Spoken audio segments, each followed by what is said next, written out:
Luis Donaldo Colosio, ¿quién mató al candidato que reformaría al PRI?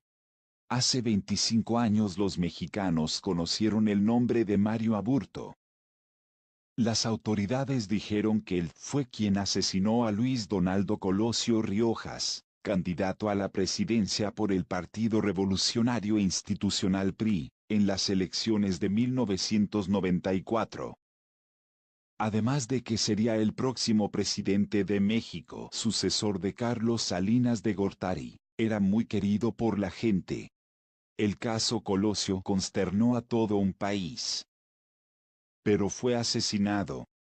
Colosio era visto en aquellos años como el único político que podía hacer prosperar al país. Y Mario Aburto, su asesino. El 23 de marzo de 1994 Colosio llegó a Tijuana para realizar eventos de proselitismo, y según versiones de periodistas que cubrían la campaña del futuro presidente, el acto en el barrio popular de Lomas Taurinas no estaba en la agenda inicial. Aproximadamente a las 4 en punto de la tarde, el candidato Colosio estaba llegando a la explanada de la colonia de Lomas Taurinas, la que 3 meses más tarde llevaría su nombre, para ofrecer un mitin a más de 4,000 personas.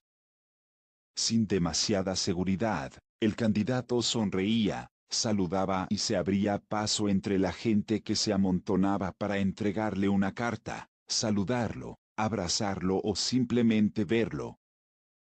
El asesino solitario, como llamaron a Mario Aburto, fue quien accionó el arma dando muerte al candidato.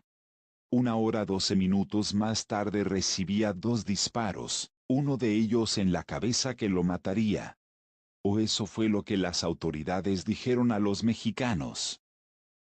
Aunque había muchas dudas, teorías, inconsistencias, especulaciones y hasta versiones que señalaban la existencia de una conspiración de Estado en el caso Colosio.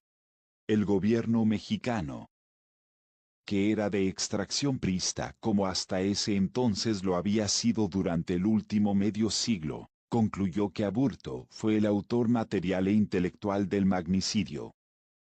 Durante casi 25 años no hubo manera de corroborar o negar la verdad histórica que el gobierno difundió sobre el asesinato de Colosio, pues el expediente estuvo todo este tiempo como información clasificada, es decir, nadie más que Aburto o su abogado podían verlo.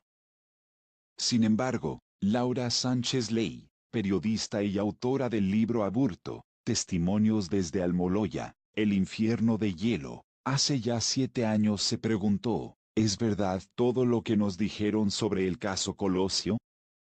La periodista, que ha investigado el tema durante los últimos años, realizó con su libro un retrato de Aburto, el asesino solitario que mató al que sería presidente de México, y se dio cuenta que no era como lo habían pintado las autoridades, las que incluso dijeron tenía una enfermedad mental llamada borderline. A mí me hacen llegar una carpeta, pero no de ninguna investigación en México, sino de un proceso que se inició en Estados Unidos cuando la familia de Aburto, asesino de Luis Donaldo Colosio, pide asilo político. Por el contrario, era un hombre educado y culto que sabía de literatura y pintaba. Resulta que a los días de que sucede el asesinato, la familia de Mario Aburto empieza a ser aterrorizada por el gobierno de México para que confiesen que ellos ya sabían que Mario cometería el asesinato. Lo que hacen es que las autoridades abusan física y sexualmente de las niñas menores de la familia. Empiezan a aterrorizarlos en las noches disparando contra su casa. Es donde yo empiezo a buscar al personaje. Te empiezas a dar cuenta que lo mejor no era el loco que dijeron las autoridades. Empiezas a dibujar un perfil muy distinto y así empezó la investigación, cuenta la periodista. En el 2017 publica su libro Desde Dónde, dice, trata de explicar un poco, de matizar muchísimos grises, pero el asunto es que la administración de Peña Nieto jamás le permitió tener un acercamiento con Aburto. Yo le envié cartas, peticiones, pero pues probablemente nunca se las hicieron llegar, explica la escritora. Apenas el pasado 28 de febrero, gracias a la batalla judicial que llevó a cabo Sánchez Ley junto con la organización Mexicanos contra la Corrupción y la Impunidad MXI, obtuvieron por fin la respuesta que por tantos años buscó la periodista, la desclasificación del expediente del caso Colosio. La periodista y autora del libro Aburto, platicó en exclusiva con Infobae México sobre los datos que salieron a la luz con la desclasificación de parte del expediente de caso Colosio. Nosotros no estamos contradiciendo ninguna versión oficial, no estamos culpando a nadie. Lo que queremos hacer es ir abriendo expedientes que estuvieron en secreto durante 25 años. Y que los mexicanos tuvieran acceso a hacer otra valoración. Entonces a nosotros nos da mucho gusto que se haya desclasificado esta información, que es parte importante de la historia de México, explicó. El material que desclasificaron, al que ahora todos los mexicanos podemos acceder, es parte del expediente del proceso penal iniciado luego del asesinato el 23 de marzo de 1994 en la ciudad de Tijuana. Tuvo acceso directo tanto a los videos del juicio como a las cajas que contenían fotografías y otras evidencias del magnicidio. Son 10.000 hojas y solo desde la visión periodística creo hay 10 grandes puntos que a mí me llamaron mucho la atención, sobre todo por el grado de detalle, porque si bien había cosas que ya se sabían, no había documentación que probara nada, indicó Laura Sánchez.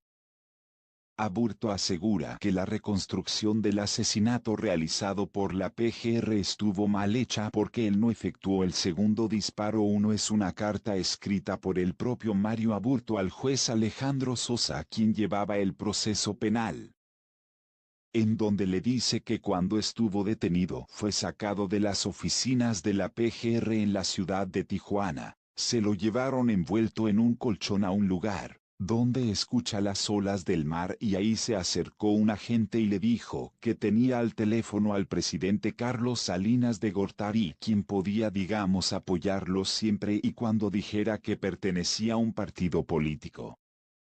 La retractación en las declaraciones de los primos de Mario, quienes fueron testigos y dijeron que Mario se estuvo preparando para matar al candidato.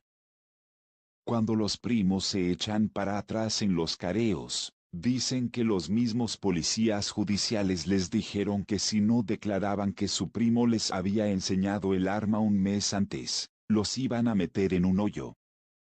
Otra declaración que fue fundamental es la de la novia, una jovencita de 16 años que en su primera versión nos dice que le decían Caballero Águila, que supuestamente le confesó que se estaba preparando, que estuvo en Chiapas con el ejército zapatista.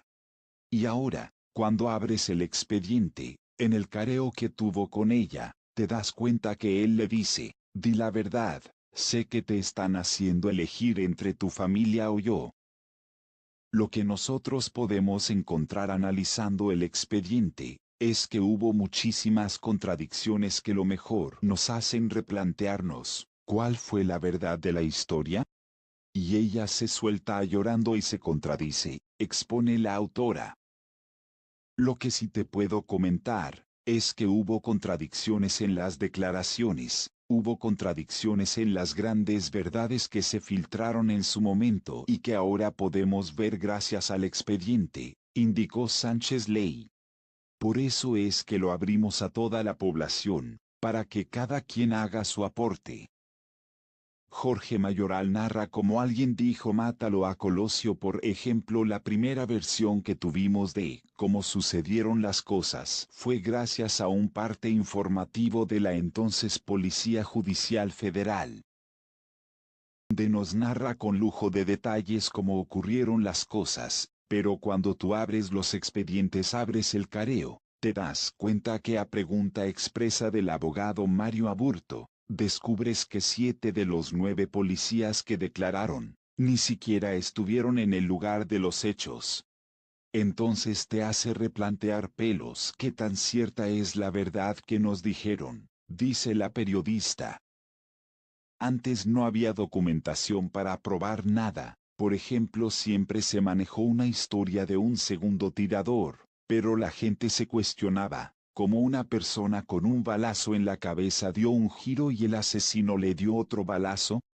Creo que desclasificar los documentos de un asesinato presidencial ya es un logro, porque son documentos que siempre debieron ser públicos para los mexicanos. Tenemos la mitad de muchísimos casos que han sido trascendentales en la historia de México que se mantienen bajo llave en los anaqueles del Archivo General de la Nación, en cajas de huevo de